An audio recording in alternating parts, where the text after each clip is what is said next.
Hi, I'm Derek Catron, the news editor at PhocusWire. And we're here in Barcelona at the Phocuswright Europe Conference. I'm joined today by Michael Harbin, President and CEO of Traverse Technologies, and Puck Voorneveld, Senior Director of Distribution and Payment Transformation at Lufthansa Group. Thank you for joining us in the Phocuswright studios. Thank you, Derek. Thank you. So we've been talking about NDC, it seems, for, Imagine that. a long time.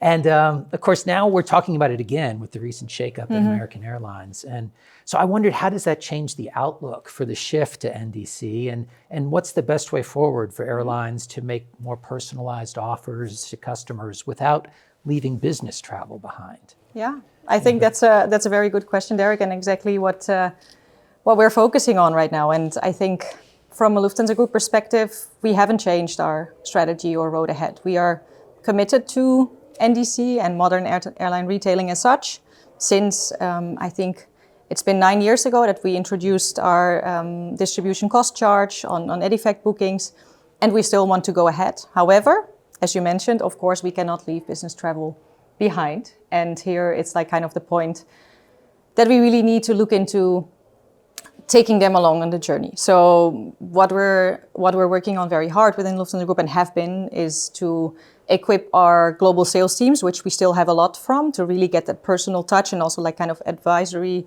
consultancy perspective going with our corporate clients to make sure they're well informed. And there's a couple of other things we're working on in terms of technical enablement and things that corporates need that are non-negotiables for them and we need to be ready for, where we are progressing quite well. Okay, great. And Michael, from your perspective, what are you seeing? Well, I'm hearing, Puck, you got to meet the traveler, the customer, the corporation where they are. Yeah. You can't make them jump through hoops or over different bridges.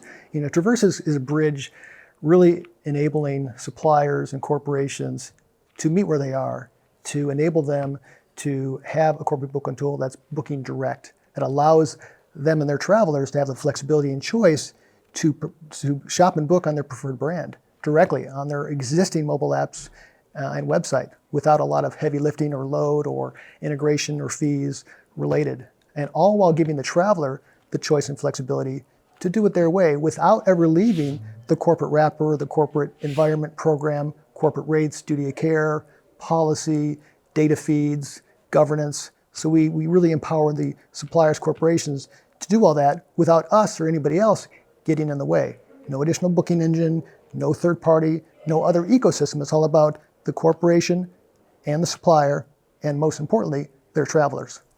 Do you think, is this a situation where expectations have changed so much that now it's being customer driven, that it's not really what's best for the industry so much as what customers now have come to expect? I would say we've always tried to take a customer-focused approach and really listen to the customer on the journey to also get better and learn from them, both in developments that we're taking. If you're a first mover in the field of NDC, you need to know what your customer wants and what's interesting. And then also to balance like kind of the carrots and sticks to make this transformation happen. So to also bring some kind of motivational factors in play. So I wouldn't say that has changed it so much for us. Yeah. I think NDC is really important. We need to advance. Although when it's a 10, 15-year-old technology that actually had its roots back in the 90s, it's not quite as advanced. And with things like AI and generative AI and AI agents, we could be rolled over with the next version of technology and we're still behind the 8 ball here. We don't move fast enough and our adoption curve is not at the speed of the internet or technology or decentralization, fragmentation that's occurring today. All right. But it seems like the landscape is just changing in almost every direction you look. And so I wondered, how is the changing payments landscape affecting airlines? And can you talk about the way that payments might be used as a tool to, say, drive incentives or loyalty, things like that? Yeah, so maybe to focus a little bit on the part of alternative forms of payment and giving customers, now I'm talking about end customers, B2C customers, the payment method that they most prefer. Because I think we all know and we have this experience of doing online shopping. You go through the checkout window, you notice that your credit card doesn't work for some reason. In the first time you try it, the second time you're like, okay, I'm going to jump out of this process. So conversion is super important here. And I think that's what's for us right now, the main focus, which forms of payment do we need for our customers to make sure that this flow end to end from a customer first coming onto our platform to a customer checking out and actually buying a ticket is as smooth as possible. Yeah, customer first, I think, is critical. And hearing airlines say that is really refreshing because sometimes in the technology realm, EdEffect, NDC, it's all about the tech and all about the business model and not about the traveler. And we lose sight of them, and they're driving the leakage, they're driving the adoption, they're driving the user experience. And direct is, and this whole methodology about direct or direct connect, it's more about the user experience and really less about the tech from a user perspective. Related to payments, we provide the technology that allows the suppliers to, accept credit cards without needing CVV or other data, so the corporation can put those into the booking flow without having a traveler need a credit card, which is critical. We also allow other payment types, whether it's direct settlement, whether that's on the blockchain or through additional ledgers or even a relationship between corporation and airline directly. We're not kind of bound by a certain tech stack or methodology, so we're very flexible to let the airline do what they want to meet the need of the customer, whether that's credit card, virtual card, CBDC, blockchain. If you want to do Bitcoin via Lightning Network or XRP via their network, we can do all those things.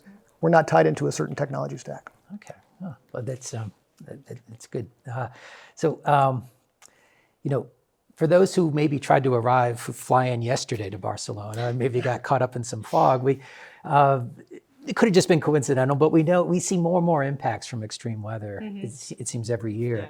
And I wonder how that's affecting airlines and what they're doing to prepare for the prospect of maybe even more weather-related events in the future. Michael, you want to go first this time? Sure, you might tackle me. We really focus on data, and it's really about, people think when you go direct, our methodology, or even indirect through current methodology, whether it's NDC or EdEffect, where's the data? Does it depend on a certain stack? And it doesn't. So we don't care if it's NDC or EdEffect. It's about the data, the booking flow, and making sure that that information is flowing into the corporation, into their internal methodology, whether that's ERP systems, their own internal duty of care, or third parties. That data flows directly to those entities in real time.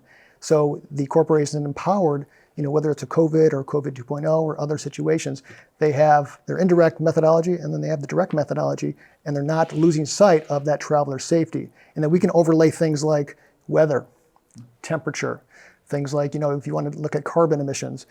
So it's not just where and when, but who, what team are they in? Are they an exec in the air? Are they rerouted? Is there a cancellation? So trying to add the additional layers for the corporate travel manager and even the airline to react more seamlessly across the bridge of direct and indirect. Puck, what do you? I would say from our perspective, it goes in the same direction, right? What we're working on, especially now, and talking about my distribution piece that I'm working on, is how do we get the message in an as good way as possible through an intermediary to the end customer, right? Because they need to be informed about such an event, and that's all about data. It's all about data. And that's how you get them there. Yeah, and I could see ways that AI might help in responding to an event when you have to reroute or you have to change the flow at an airport, the landing order and things like that. Is that something that you're seeing? There's more. I guess this will be more of an airport question than an airlines question. But well, I think from a technology standpoint, the user's ahead of us, ahead of the technology stacks of the airline, at the industry, and they're using AI today to let that AI agent, if you will, look and search and find alternatives well in advance of us. Whether it's an IROP, or it's whether. We're not reacting fast enough, so we can use technology, AI specifically, as an AI agent to engage with the traveler through their natural language. So have an AI agent to say, hey, you're going to have an interruption, here are alternatives, not just questions and answers. Okay. Well, since we brought up AI, it seems that's everyone's that was your gotta fault. talk about it, right? Yeah, it was my fault. So what would you say have been the best use cases that you've seen so far in the sector, and what are there potential changes that maybe you're most anticipating that you're just around the corner?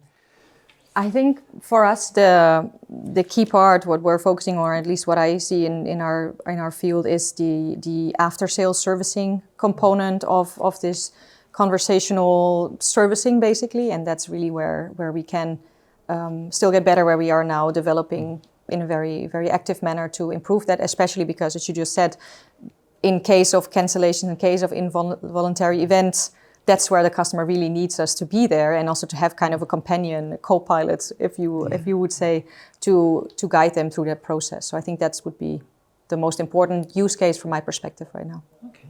Yeah, it's really sharing the load. Doing these things manually, it's difficult. You have to have the human power to back it up. Now we have compute power, and having AI on top of that, you can have the compute power do things not just reactively, but more proactively, as they predict events or see events that are happening or patterns that we may not see as an individual. Well, they can do that proactively and address those things before they become an issue. Okay. Well, so we've talked about just how much things are changing, and I imagine that makes it difficult to plan. But I thought to sort of wrap things up that I would ask, how do you plan, and kind of what are your priorities, so in the coming year or two? What do you see on your horizon? Why don't you go first, Michael? Okay. She's going to get me. I just want to keep it balanced. Now, we listen, and I think everyone says, oh, you listen, but do we all listen well enough? And you got to actually meet the traveler, meet the corporation, meet the supplier where they are in this very complicated mix of tech, indirect versus direct, EDIFACT versus NEC, and everyone's saying you must go through this gate, this use case, this technology stack to make it work. And the corporations are saying, well, I don't have duty of care or policy I can't adopt. So it's just listening and able to react and actually guide in some cases, why an airline may want to do it this way, why it may be less expensive. Why not focus on your butts in your seats and your customers and your partners on the corporation side to meet them there, and to also iterate. I think we always look at these things as an all or nothing. You must adopt NDC all or nothing, or direct versus indirect. It should be EDIFACT and NDC, because they need to interoperate for a time. It should be indirect and direct for a time. Some people like Amazon, some people like going to Nike or Puma, or name your brand. And it's not just all. Sometimes I want to use a booking tool today, an airline website tomorrow, or call up somebody else at the TMC. The flexibility should be there. They should have the tools from an airline perspective and a corporation perspective, do what you want for your traveler. For us, I think we're quite committed, as I mentioned, to modern airline retailing through NDC, I would say. And there we're really looking into how do we get the larger part of the industry onboarded, as you mentioned, by taking the player along where they are in their journey. I think a little bit further ahead, looking also at the offer and order piece, which you might be familiar with, is of course something where we start now looking into, how do we drive that topic forward, especially also looking into how do we find that bridging way between legacy technology and where we would be in the future, because we know that taking the industry along with that, and that should really be a joint transformation, I guess, where we with different players should work together, is still a long way ahead, but I think we definitely will kickstart that in the next couple of years. I like the use of bridge because it's about building bridges and on-ramps and off-ramps, as opposed to you must take this exit and that's the only option. Okay, oh, good point to end on. So a good exit ramp. So, thank you so much, both of you, for joining us here in the PhocusWire studios at the Phocuswright conference. It was really delightful to meet both of you. Thanks for having us. Thank you very much. Thank you, Puck. Thank you.